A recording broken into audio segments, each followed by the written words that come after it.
Been down working in the reptile room, came back up to something that I forgot to put away, which is now gone, which was a plate full of ribs. Hey, Ivy? Ivy, Yeah. did you do some of the ribs that were on the plate? No. Did Eden? No, I don't think so. She was in there. Charlie? Did you eat those ribs?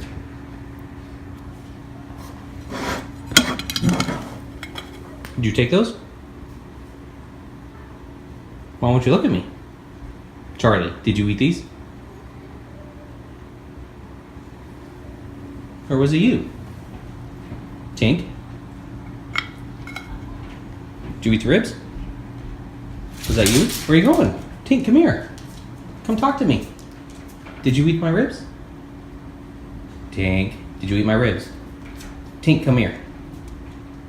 Where are you going? Where are you going, puppy? Naughty. Oh!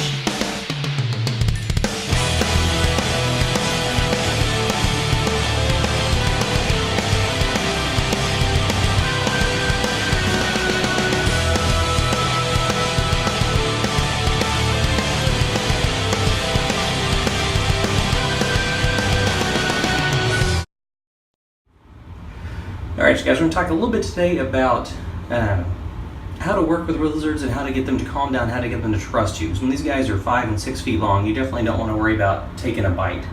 And the biggest thing with these guys is just making sure that you always have positive contact with them. They may freak out on you, they may scratch you, they may bite you, they may poop on you. But try to make sure that the times when you are messing with them and you are dealing with them, that is positive. And even if that's just putting your hand in the cage, just pet them and walking away so they know that's not always going to be getting out and things like that. Every little step helps. This guy's starting to get a little bit of an attitude. He's starting to kind of get that typical Nile just temperament going. So we've been working with him more and more, and it is going okay. He's starting to do more of the wanting to bite, open up his mouth more and more, not wanting to be messed with more and more. But we definitely, like I said, want to make sure we work with him and keep him really, really under control. So when he's 5 or 6 feet long, we do not want him to latch on. He's doing pretty well though. Haven't had too many problems with him. He is pooping on us more where he was not doing that at all before, but he still calms down for the most part once we get him out. Come on, buddy. And like I said, most of it's just making sure it's positive stuff. I'm not going to hold him for 20 minutes at a time. He's in the tub soaking. He's been here for about 5 minutes. And so, and every 2 or 3 minutes I come in, just kind of pet him. I'll pick him up for a second, and I put him back down and walk off and leave him. Like I said, you don't want to have him out constantly. You don't want to have him on your shoulders or in your hands when he's not ready for it. So it's just going to stress him out and make him kind of resent it and regret letting you grab him in the first place. So we let him go, let him chill, and I come back later. I'm going to grab him and put him up for a while, let him go warm up, have some food. He has some fresh frog legs that are waiting for him in his cage, so he will be happy about that. So he is definitely getting big. He is a pretty boy. I think he's a boy, I'm not sure. Oh, come here. I do try to make sure I grab his head a lot. I will always do that with the babies, and it's not a squeezing their head, it's just rubbing their face, rubbing their neck, being around where they're not going to want you around, so that way when they are 5 or 6 feet long, it's not a big deal. The other thing I had to learn with our Tegu, I learned the hard way, is that when it comes to getting stuck shut off the legs and feet and things like that, if you get them used to it, see, yeah, as soon as you grab his feet, he starts pulling away. Just like with dogs with trimming their nails, you gotta get these guys used to having their feet touched when they're little, just in case you have to trim their nails, just in case they have a stuck shed, anything like that. All stuff you learn as you go.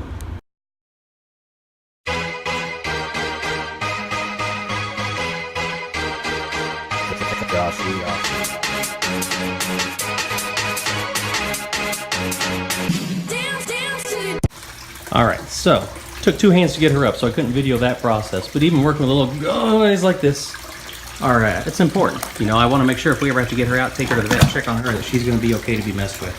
So she definitely is. She's playing in her new pond, and we will show that off in just a second.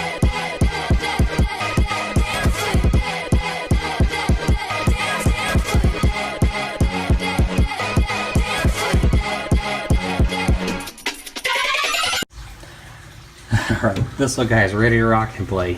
He is so much fun. He is such a butthole. I did kind of screw up with him.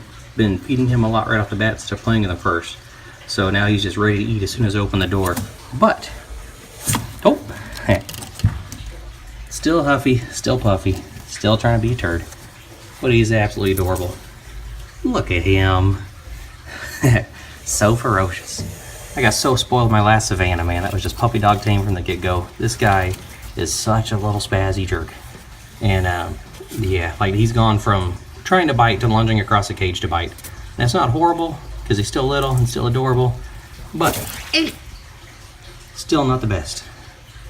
So you get him out, play with him, and love on him. Let him know, hey, you're adorable, even though you're ferocious. He's like a little Tasmanian devil. Wants to go tear stuff up and spaz out, but he's so cute. Come here, want to bite me? These guys are so much fun. Oh, he's gonna bite me. Come on, buddy. Be sweet. Be sweet. Like, so a lot of it is just the positive interaction. I'm gonna mess with him, I'm gonna bug him just a little bit, but I'm not gonna stress him out.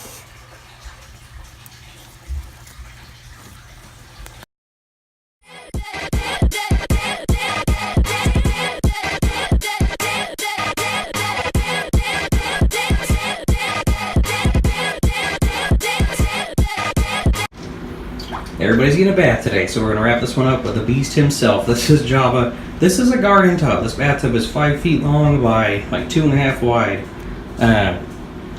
Yeah, it's not like a Barbie playhouse and there's a little bitty lizard in there that just looks huge. This dude is a beast. But he comes when we call him. He loves getting out. He loves being played with. He is super friendly. My kids carry him around, which is hilarious to see.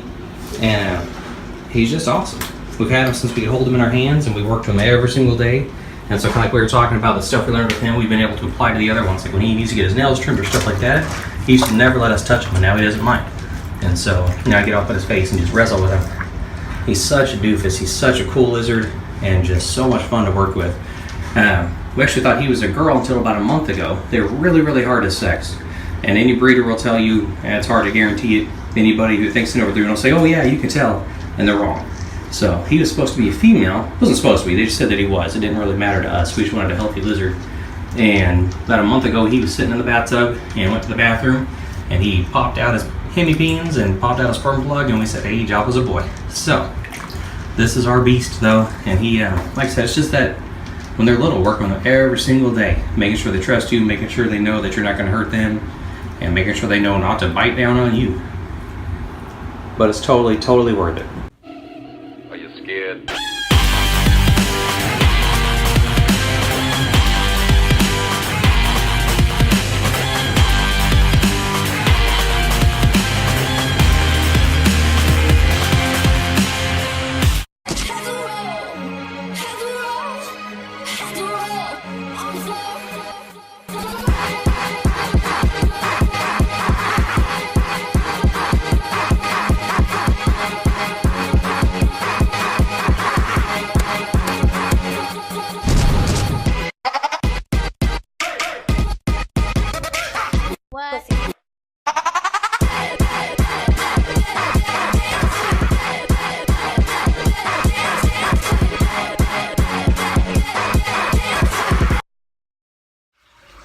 Alright, you guys. Not the happiest message tonight, but I think it's one that needs to be shared.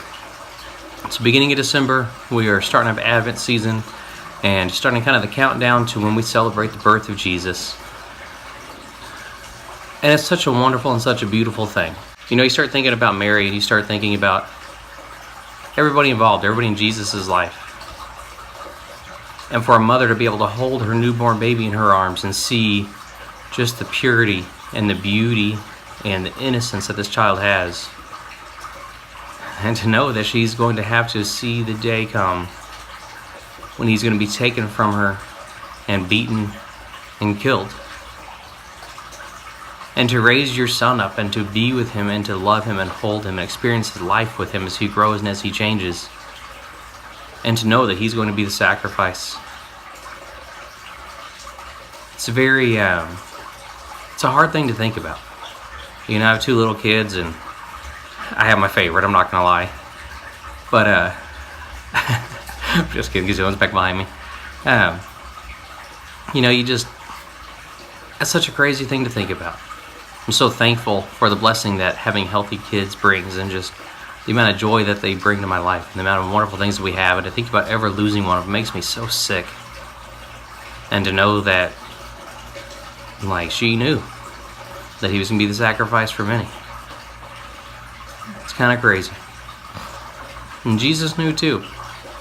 And Jesus prayed to his Father and said, if you can take this cup from me, then do it, but let your will be done in my life.